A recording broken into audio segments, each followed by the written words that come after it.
不要过来，不要过来！好 ，out of clips。Hello， 观众大家好，我是阿万 VR 姐夫啊。现在是北京时间11月5号，我已在发射前先玩上《地铁觉醒 VR》啦。这是地铁系列的最新作品，而且是第一次 VR 化哦。我们用第一身视角扮演主角可汗，要在核灾难末日下的莫斯科地铁系统里生存。我是从来没有玩过地铁系列的，听说是不影响游玩体验的。那我们马上用 MetaQuest 3试玩地铁觉醒的 VR 体积版本，感受一下末日氛围，后面再跟 PC VR 版做一下画质对比。那我废话不多说了，直接开始吧。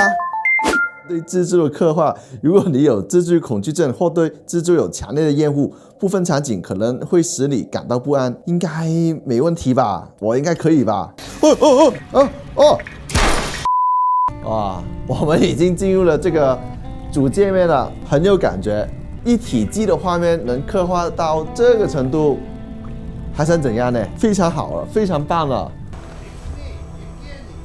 Yes, I'm on my way. 我们可以用右手的摇杆来转身，左手的摇杆去前后移动。哇，好多药啊！哎，这个是应该是我的样子吧？这个就是可看一下。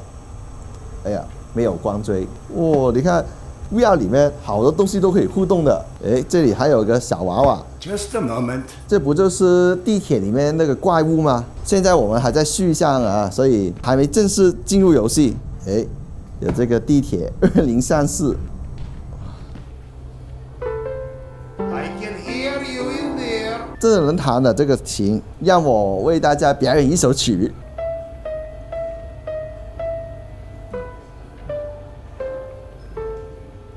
哦，给爱丽丝都能弹。还是做正经事，做正经事，先出去吧。Come, Sergei is waiting for us. 哎，去。可看，我是一个医生，在刚刚那个自己的房间里面都看到有药啊、内心啊等等的。You likely already heard the rumors, but there was a mutant attack on one of our guns. 变异体的袭击， We are preparing a team to take them down.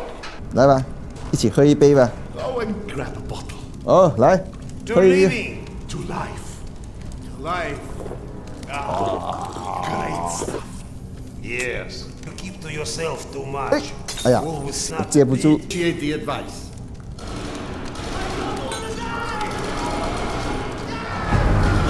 Sergei, bring the man. Go! Don't get ready. It's gonna get tough. 好，我瞄准了。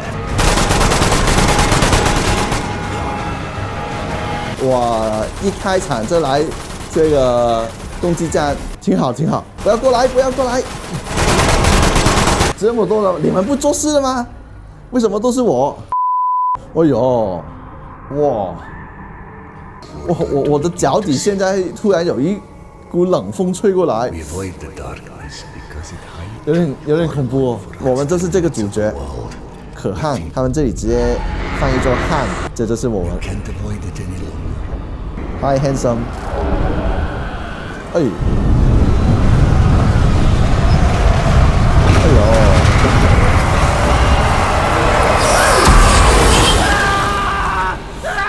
我已经玩了地铁觉醒1个多小时了，先跟大家分享一下我的感受吧。我们玩 VR 游戏的时候，都是想追求有身临其境的感觉，把自己从现实中抽离，带入到另一个角色里面。而地铁觉醒确实能做到这一点哦。作为地铁2033的前传，玩家扮演医生塞达尔·可汗，在危险的莫斯科地铁隧道中寻找自己的妻子亚娜和他急需的药物。在这个过程中，还需要直面黑暗。这么黑，太黑了吧！几乎是伸手不见五指啊！致命的辐射 Radiation levels are spiking something. 以及各种危险，有只大怪。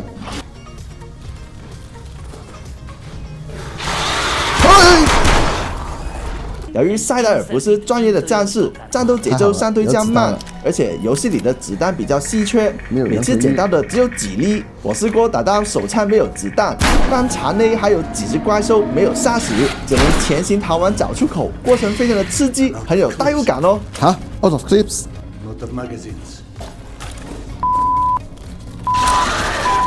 游戏里偶尔会面对辐射威胁，需要戴上系列标志性的防毒面具，避免被辐射致死。手上的手表会提示定时更换内芯，而这个感觉就跟我们在现实里戴上 VR 头显有点像。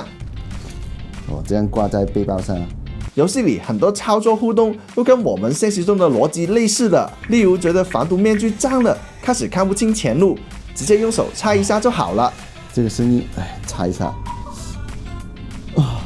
随时需要用充电器为头上的射灯与一些机关道具充电，甚至可以在游戏里弹钢琴。为了营造真实感，游戏里非常克制使用 UI 设计。出来啊！只有用左手拿肩膀上的背包才有些界面看到，其余的时候只能靠看手上的手表。自己打出了多少颗子弹，直接看枪声是看不出来的，只能把弹夹推出看才知道，或者自己用脑记住。但身处在这个压抑的末日环境下，很多时候自己会有记忆偏差的，记不住路或者子弹是很常见的事。整个游戏场景都偏黑暗，挺多地方需要自己手动打开头上的射灯看路。而这个设计我觉得十分天才的，可以省下一点算力，同时带来非常紧张的气氛，让玩家走每一步都提心吊胆，增加沉浸感。我看以往地铁系列的主角都不太说话的，而这次我们操控的可汗就有专业的配音，还找回以前可汗的配音员来配音。 Isn't a hot-headed, insensitive ass. You know what? Good. 老玩家应该会觉得很熟悉的，而且会让故事更加生动。《地铁觉醒》算是中成本作品，不过诚意满满，有原著小说作者 Dimitri 亲自操刀撰写原创剧情，保证了故事方向不会走偏，深入挖掘可汗这个角色的生平，构建他的个人化故事。 This was a bad idea. 操作上也有挺多细节可选的。我是 VR 老手，所以会选择沉浸式的玩法。不过新手刚入门的话，我建议站起来用舒适模式，透过推左摇杆让自己瞬移，左右转身就自己转动身体，可以减少刚开始玩 VR 时的不适应的。除了画面，地铁觉醒还利用逼真的环境与声效，让我们感觉自己就身处在那个末日空间。比如在没有灯光的房间里，能感觉到身后有东西。 在隧道中听到声音，会不自觉回头看，多次利用这种心理设计章节中的惊吓元素，让玩家始终保持紧张感。哦，哦，丢！吓死我了！我自己玩的《地铁觉醒》是 MetaQuest 3上的 VR 体机版本，在头显里直接独立运算，不需要电脑就可以玩，也是我觉得做的比较好的版本。PC VR 版本虽然光影上比较好， 但部分贴图材质跟一体机版本没有太大区别，而且缺乏手柄震动。我个人会更偏向喜欢 MetaQuest 3的版本多一点。不知道 PSVR 2上的版本优化的怎么样呢？目前我已经打到第2章终端了，时间已经过去了1个半小时有多。整个游戏有12个章节，而且有不少收集物我还没有收集到。对于地铁系列的粉丝或者喜欢末日恐怖生存类游戏的玩家，我觉得非常值得入手玩玩的。用 PC 游戏以外的媒介 感受地铁宇宙的魅力，就像你像我一样不是系列粉丝，也不能错过这款作品的。为了拉更多人入坑玩《地铁觉醒》，我向 Vertigo Games 争取了2份游戏 key， 可以作为福利送给幸运儿。只要在视频下方留言和点赞，就算参加了活动啦。详情我会在置顶评论区里写出来，大家多多留言转发视频吧。 以上就是本次视频的全部内容了。如果有其他补充资料，我会在下方评论区留言。 喜欢这影片的话，不要忘记点赞和分享，支持一下姐夫，还有订阅我的频道，开启小铃铛，第一时间接受我的更新通知。姐夫在 B 站以及 YouTube 都有自己的账号哦。这里是长玩 VR， 一个集愉快体验和迎合造成的 XR 水频道，我们下期再见，拜拜。